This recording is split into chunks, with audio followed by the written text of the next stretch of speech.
नमस्कार दोस्तों, welcome to Kairos UPSC right time at the right moment. जैसा कि दोस्तों आपको पता है, हमने शुरुआत किया हुआ है डेली यूपीएससी एमसीक्यूज़ की। तो चलिए देखते हैं आज का पहला एमसीक्यू। आज का पहला एमसीक्यू हमारे सामने है, जो पूछ रहा है हमसे what is the true about 8 Atlantic declaration. 8 Atlantic declaration के बारे में सही क्या है वो आपको पहचानना है। जैसा कि ऑप्शन ए है, लिखा है type of innovative partnership of economic, technological, commercial and trade relation. क्या ये किसी प्रकार का किसी देशों के बीच में क्या पार्टनरशिप है। दूसरा है ऑर्गेनाइजेशन टू कॉम्बैट टेररिज्म। क्या ये कॉम्बैट टेररिज्म के लिए कोई ऑर्गेनाइजेशन बनी हुई है। इट इज़ सब ऑर्गेनाइजेशन ऑफ G20। क्या ये G20 का पार्ट है। आपको पता होना चाहिए कि फिलहाल G20 का समिट 2022 में कहाँ हुआ, 2023 में कहाँ हुआ और 2024 में कहाँ होने वाला है। ठीक है, चलिए ऑप्शन डी है, it's a partnership of countries for the issues of global warming. क्या कोई ऐसी पार्टनरशिप है जो ग्लोबल वार्मिंग के बारे में देखती है। चलिए, यह एक करंट अफेयर्स में बना हुआ मुद्दा है, जिसका सही आंसर है ऑप्शन है ए। मतलब कि it's an type of innovative partnership. ये एक ऐसी इनोवेटिव पार्टनरशिप है जो इकोनॉमी के साथ साथ टेक्नोलॉजिकल, कॉमर्शियल और ट्रेड रिलेशन के बारे में भी देखती है। तो हमारा यहाँ पे सही आंसर हो जाएगा ऑप्शन ए। ठीक है, चलिए थोड़ा सा हम उसके बारे में पढ़ लेते हैं। तो यह क्या है, यह पता चलेगा कि रिसेंटली यूएस के प्रेसिडेंट जो बिडेन और यूके के प्राइम मिनिस्टर ऋषि सुनक, जो कि इंडियन ओरिजिन के हैं। कौन है, इंडियन ओरिजिन के हैं। उन्होंने यानी कि यूएस और यूके के बीच में अटलांटिक डिक्लेरेशन साइन हुआ है। अब यह अटलांटिक डिक्लेरेशन क्या है उसके बारे में अगर हम देख लें तो यह एक इनोवेटिव पार्टनरशिप है जो इकोनॉमी के साथ साथ टेक्नोलॉजी, कॉमर्शियल और ट्रेड रिलेशन के बारे में एक दूसरे के साथ क्या करेंगे, पार्टनरशिप करेंगे। ठीक है, और यह अपने तौर का दुनिया का पहला एक डिक्लेरेशन साइन हुआ है। ठीक है, जिसका सबसे महत्वपूर्ण अगर कोई उद्देश्य हो, अगर ऑब्जेक्टिव हम देखने जाए तो उनको रशिया, चाइना और उनके जैसी इनस्टेबिलिटी इकोनॉमी को काउंटर करना है। ठीक है, चलिए आपको पता होना चाहिए 8 अटलांटिक डिक्लेरेशन किन के बीच हुआ है। चलिए चलते हैं नेक्स्ट क्वेश्चन की ओर। नेक्स्ट क्वेश्चन हमारे सामने आया हुआ है, with reference to the Indian Ocean dipole. Indian Ocean dipole IOD और अल नीनो। आपको पता होना चाहिए what is El Nino. Consider the following statement. El Nino और इंडियन ओशन डाइपोल के बारे में 2 सेंटेंस दिया है, आपको उनमें से क्या ढूंढना है, करेक्ट ढूंढना है। ठीक है, चलिए सबसे पहला question, while the Al Nino causes the warming of surface of Pacific ocean. क्या यह warming of surface of Pacific ocean करता है। और IOD warming the Indian ocean. क्या यह सही है। दूसरा sentence, while the El Nino always. देखिए कान खड़े होने चाहिए आपके अगर ऐसा कोई एक्सट्रीम वर्ड आपके सामने आता है तो। ठीक है, चलिए, brings deficient rainfall in India. यानी कि अल नीनो जो है वो always bring deficient rainfall. India में मॉनसून में कमी आती है क्या। और IOD always bring more rains in India. यानी कि IOD के टाइम पे ज़्यादा रेन आएगी, मॉनसून आपका स्ट्रॉन्ग होगा। ठीक है, तो इन दोनों में से आपको कौन सा करेक्ट है यह बताना है। क्या ऑप्शन ए यानी कि सिर्फ सेंटेंस 1 है सही है, ऑप्शन 2 यानी कि सिर्फ सेंटेंस 2 सही है, दोनों सही है, या दोनों में से कोई सही नहीं है। ठीक है, तो फिलहाल इस क्वेश्चन का आंसर आएगा ऑप्शन बी यानी कि ओनली 2। यानी कि अल नीनो के टाइम पे तो हमारे यहाँ पे मॉनसून कम रहेगा और इंडियन ओशन डाइपोल के टाइम पे इंडिया में मॉनसून ज़्यादा होएगा, यानी कि रेन परसेप्शन ज़्यादा होगा। ठीक है, लेकिन पहला सेंटेंस गलत है। क्यों गलत है, क्योंकि पहला सेंटेंस दिखा रहा है El Nino causes the warming of surfaces of Pacific Ocean. जी नहीं, अगर ये वार्मिंग होगा तो हमारे लिए इंडियन ओशंस के लिए अच्छी बात है, लेकिन यहाँ पे उल्टा हो रहा है। जैसा कि आपको पता है कि ये एक कोस्ट है, यहाँ पे आया है आपका साउथ अमेरिकन कॉन्टिनेंट, यानी कि साउथ अमेरिकन कॉन्टिनेंट, ठीक है। यहाँ पे आया है आपका पैसिफिक ओशन, और यहाँ पे आया है आपका मान लीजिए ऑस्ट्रेलिया, और उसके ऊपर आया है इंडोनेशिया, ठीक है। तो रेगुलर टाइम में क्या होता है, यहाँ पे जो पानी है यह पानी इंडिया यानी कि ऑस्ट्रेलिया और इंडोनेशिया की ओर आता है, यानी कि पैसिफिक ओशन का यह जो ईस्टर्न वाला रीजन है, यह ईस्टर्न वाले रीजन से पानी आता है वेस्टर्न वाले रीजन में, ठीक है। यह नॉर्मल सिचुएशंस होती है, लेकिन जब अल नीनो होता है उस टाइम पे क्या होता है कि ये पूरी सिस्टम रिवर्स हो जाती है और पैसिफिक ओशन का वेस्टर्न वाला जो पानी है वो ईस्टर्न की ओर चला जाता है, ठीक है। तो यहाँ पे आपको कॉन्सेप्ट के बारे में पता होना चाहिए। चलिए, यहाँ पे हमारा सही आंसर है ऑप्शन बी, यानी कि सिर्फ दूसरा। अब यह क्यों न्यूज़ में था उसके बारे में अभी अगर हम देखते हैं थोड़ा, तो recently national oceanic atmospheric administration यानी कि NOAA ने यूएस की जो संस्था है यह, उन्होंने अनाउंस किया है कि यह पैसिफिक ओशन में आफ्टर 7 ईयर्स 7 साल के बाद आ रहा है। यानी कि आपको पता होना चाहिए रिसेंटली 2016-17 के बीच में जब यह अल नीनो ईयर था उसके बाद यह आया नहीं था, तो यह 7 साल के बाद फिर से आ रहा है, ठीक है। अब अल नीनो क्या होता है, यह आपकी बेसिक प्रिपरेशन का पार्ट है, आप वहाँ से कवर कर लो या फिर यहाँ पे वीडियो को पॉज करके देख लो, ठीक है। चलते हैं हमारे अगले क्वेश्चन की ओर। अगला क्वेश्चन क्या है, अगला क्वेश्चन हमारे सामने है, देवनकानम चरुहरितम अप्रोच इज टेकन बाय। देवनकानम चरुहरितम, I am sorry for my pronunciation if I am wrong. Okay friends, आपको बताना है कि देवनकानम चरुहरितम ये अप्रोच कौन सी गवर्नमेंट ने लिया है। आपके सामने ऑप्शन है महाराष्ट्र, केरला, कर्नाटका या आंध्र प्रदेश। अब आपको थोड़ा बहुत भी पता होना चाहिए, तो ऐसा वर्ड चरितम, समझ रहे हो, वो कुछ मिलता जुलता है किससे, संस्कृत से, केरला का कुछ रिलेशन है ऐसा हमें पता होता है। तो यहाँ पे इसका सही आंसर है ऑप्शन बी, यानी कि केरला। अब यह क्या है उसके बारे में भी हम देख लेते हैं। तो देवनकानम चरुहरितम, उसका मतलब यह है कि ब्यूटीफुल ग्रीन अबॉर्ड्स ऑफ गॉड, यानी कि जो भी ग्रीन कवर बढ़ाना है किसके आसपास में, टेम्पल्स के आसपास में। तो केरला गवर्नमेंट ने क्या किया है रिसेंटली कि जो भी 3000 मंदिर यानी कि 3000 टेम्पल मंदिर यानी कि देवाश्रम बोर्ड्स के अंदर आते हैं, उनका हमें क्या करना है, ब्यूटीफुल ग्रीन, यानी कि हमें उसके आसपास हरियाली लगानी है। तो इसीलिए हमें बताया गया है कि देवनकानम चरुहरितम, ठीक है। चलिए, आपको पता होना चाहिए केरला गवर्नमेंट का यह प्रोजेक्ट है। नेक्स्ट क्वेश्चन हमारे सामने है, व्हाट इज होमोनालेडी। होमोनालेडी का क्या मतलब है, क्या यह कोई डिसीज़ है, क्या ह्यूमन स्पीसीज़ है, क्या बर्ड स्पीसीज़ है या ह्यूमन राइट प्रोग्राम है। चलिए, आपको बताना है ऑप्शन ए, बी, सी और डी में से कौन सा सही है। देखिए, होमो का मतलब इंसान के साथ कुछ लगता जुगता है, क्या कोई मतलब होमो के साथ मानवी का रहा हुआ है कोई भी रिश्ता।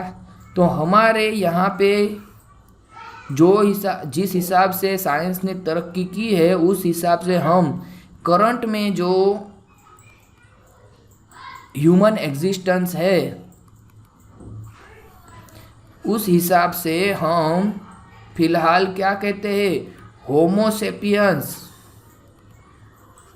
तो होमोसेपियंस कहते हैं हम जो करंट मानव जाति है उसको। तो यह जो आंसर होगा यहाँ पे आएगा बी, यानी कि एक प्रकार का ह्यूमन स्पीसीज, ठीक है फ्रेंड्स। तो इसका सही आंसर आ जाएगा ऑप्शन बी, यानी कि ह्यूमन स्पीसीज। अब यह क्यों चर्चा में था, तो हम देख लेते हैं कि रिसेंटली क्या हुआ है कि होमोनालिटी के ऊपर एक न्यू रिसर्च किया गया है कि यह they may have engage in burial practices and created meaningful symbolic carving, यानी कि जब यह लोग इस पृथ्वी पे जब होंगे तब यह लोग क्या करते होंगे, बुरियल प्रैक्टिसेस यानी कि दफनाने की क्रिया करते होंगे, ऐसा कुछ एविडेंस अभी रिसेंट हमें पता चला है।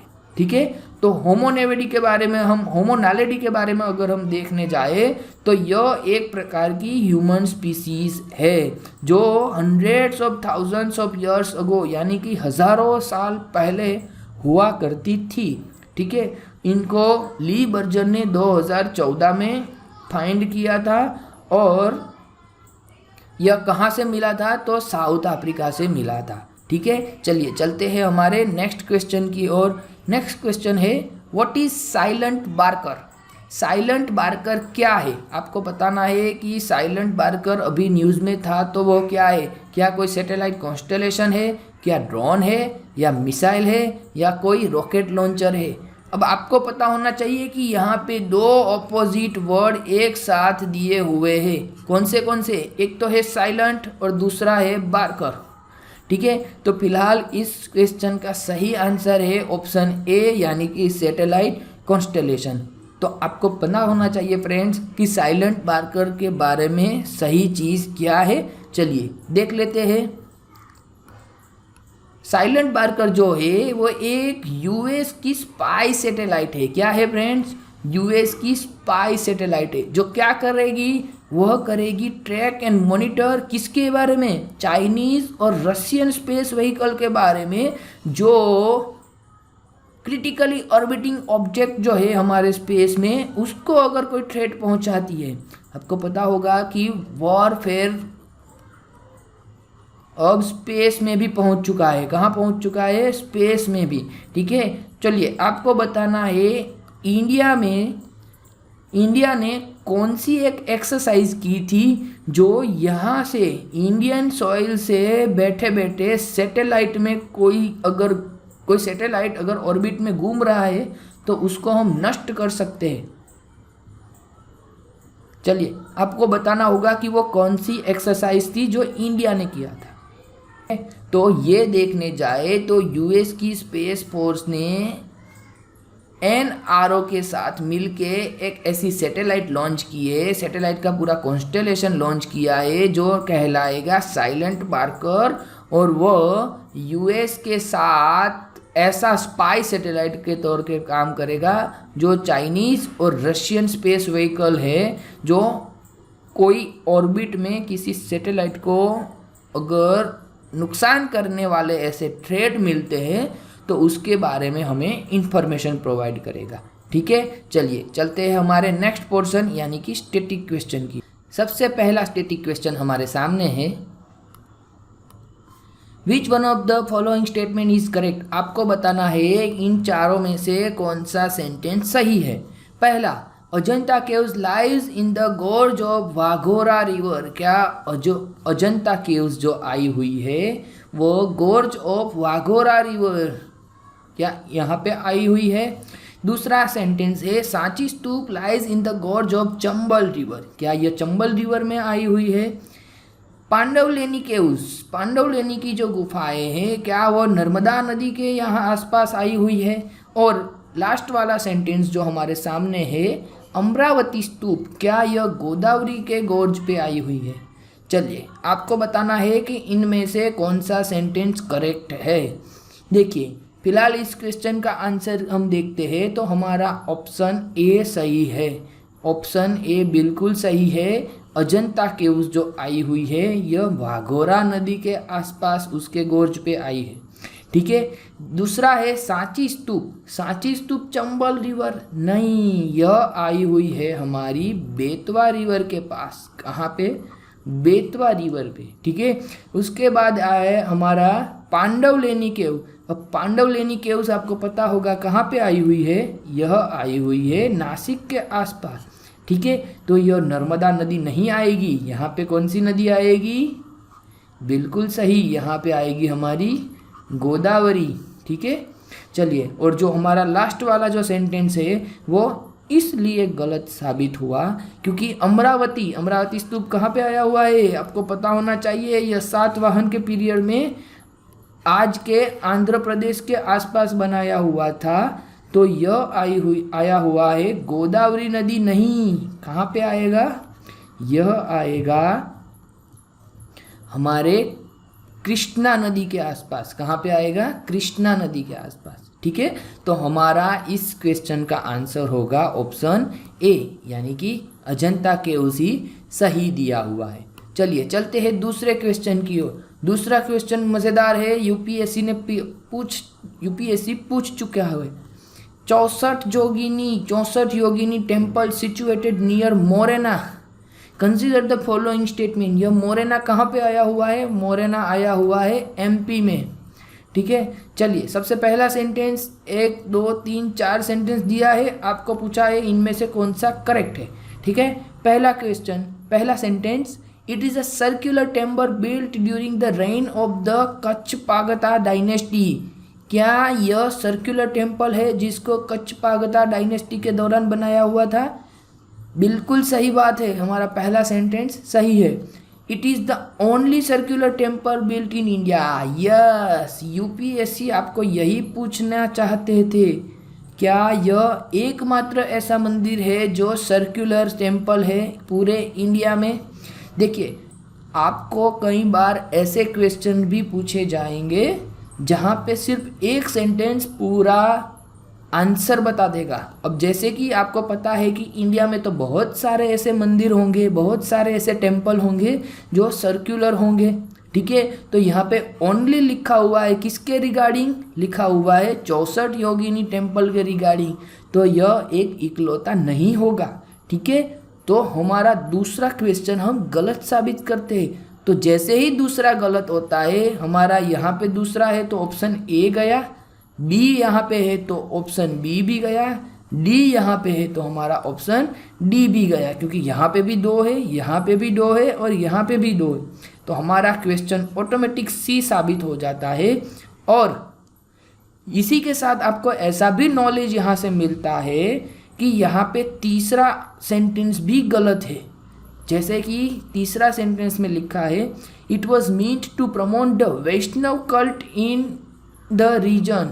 अब वैष्णव कल्ट के लिए यह मंदिर कैसे हो सकता है, जबकि नाम में ही लिखा है 64 योगिनी टेम्पल, यानी कि यह हमारे शाक्त संप्रदाय के, शक्ति संप्रदाय के बारे में यह बताता हुआ है। ठीक है, यह माता जी यानी कि मदर वर्शिप के बारे में बताता है। तो हमारा तीसरा सेंटेंस भी गलत साबित होता है।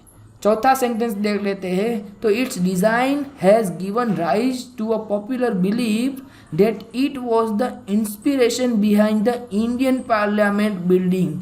ठीक है, यह हमारे भारत की जो पुरानी वाली संसद थी, कौन सी वाली, ओल्ड वाली संसद, अभी जो न्यू बन रही है वह क्या है, यह आपको बताना है कि फिलहाल जो हमारी न्यू पार्लियामेंट बन रही है वो कौन से प्रोजेक्ट के अंतर्गत आ रही है। ठीक है, चलिए फिलहाल इस क्वेश्चन का आंसर हम देखने जाएंगे। तो उसका सही आंसर होगा ऑप्शन सी, यानी कि 1 और 4 दोनों सही है। Next question, consider the following pairs. आपको बताना है कौन सी पेयर सही है। ठीक है, चलिए करेक्टली मैच पेयर आपको बतानी हुई है। पहला बुर्ज खाम रॉक कट श्राइन, दूसरा चंद्रा केटुगर टेराकोटा आर्ट, तीसरा ज्ञानेश्वर यानी कि कॉपर के आर्टफैक्ट्स है। अब आपको बता दूं कि दूसरा बिल्कुल सही है, तीसरा भी बिल्कुल सही है, लेकिन यहाँ पे पहला गलत है। अब पहला गलत होने के साथ साथ आपका ऑप्शन ए गलत साबित होता है, ऑप्शन बी गलत साबित होता है। ठीक है, अब आपको बताना है, आपको पता तो है कि यह बुर्ज होम जो है वो रॉक कट साइन नहीं है, यह आईवीसी साइट है। क्या है, आईवीसी की साइट है, इंडस वैली सिविलाइजेशन। आपको बताना है कि यह कौन से स्टेट में आई हुई है। ठीक है, आपको क्या बताना है कि यह कौन से स्टेट में आई हुई है। चलिए फिलहाल इस क्वेश्चन का सही आंसर होगा ऑप्शन डी, यानी कि 2 and 3 are correct. Next question की ओर अगर हम देखते हैं, तो नेक्स्ट क्वेश्चन हमारे सामने है, with reference to Indian history which of the following sentence are correct. आपको बताना है कौन सा सेंटेंस सही है। सबसे पहला sentence, the Nizamat of Arcot emerge out of Hyderabad state. दूसरा, the Mysore kingdom emerge out of Vijayanagar empire. तीसरा, Rohilkhand kingdom was form out of the territories occupied by Ahmad Shah Durrani. चलिए, आपको बताना है इनमें से कौन से सेंटेंस सही है। देखिए, जैसा कि आपको पता होगा कि रोहिलखंड किंगडम जो था वो 1721 के आसपास इमर्ज हुआ था, जबकि अहमद शाह दुर्रानी का नाम आपने सुना होगा, उनका इन्वेजन हुआ था 1748 के आसपास। तो हमारा तीसरा सेंटेंस बिल्कुल गलत है, यानी कि हमारा ऑप्शन सी और ऑप्शन डी गलत साबित होता है। और पहला option, the Nizamat of Arcot emerge out of Hyderabad, जैसा कि कुछ हिस्टोरियंस मानते हैं, यह सेंटेंस बिल्कुल सही है। तो हमारा क्वेश्चन का आंसर होगा ऑप्शन ए, यानी कि 1 और 2 आर करेक्ट। चलिए चलते हैं हमारे नेक्स्ट क्वेश्चन की ओर। और फ्रेंड्स, यही क्वेश्चन हमारा आखिरी क्वेश्चन होगा, ठीक है। चलिए, consider the following statements. The Montagu Chelmsford reforms of 1919 के बारे में पूछ रहा है कि यह granting voting rights to all the woman about the age 21। अरे भाई, क्या बात कर रहे हो आप। अंग्रेज कब से महिलाओं के बारे में इतना सोचने लगे कि सभी महिलाओं को, ऑल द वुमन, जबकि 21 साल की होगी तो उसको क्या देंगे, ग्रांटिंग वोटिंग राइट्स। अरे भाई, आप पहले पुरुषों को तो दे दो, पहले मेल को तो दे दो, उसके बाद में फीमेल को देंगे, ऐसा पहले सब लोग बताते थे। हालांकि मेल और फीमेल दोनों इक्विवेलेंट है, ठीक है। तो यहाँ पे तो हमें पता चल जाएगा कि पहला ऑप्शन बिल्कुल गलत है। दूसरा, the government of India act 1935 gave woman reserved seats in legislature. Yes, बिल्कुल सही बात है। 1935 के कानून ने वुमन रिजर्वेशन के बारे में बताया हुआ था, लेकिन करंट में अगर हम देखने जाए तो इंडियन पार्लियामेंट में कोई भी वुमन रिजर्वेशन नहीं है, ठीक है।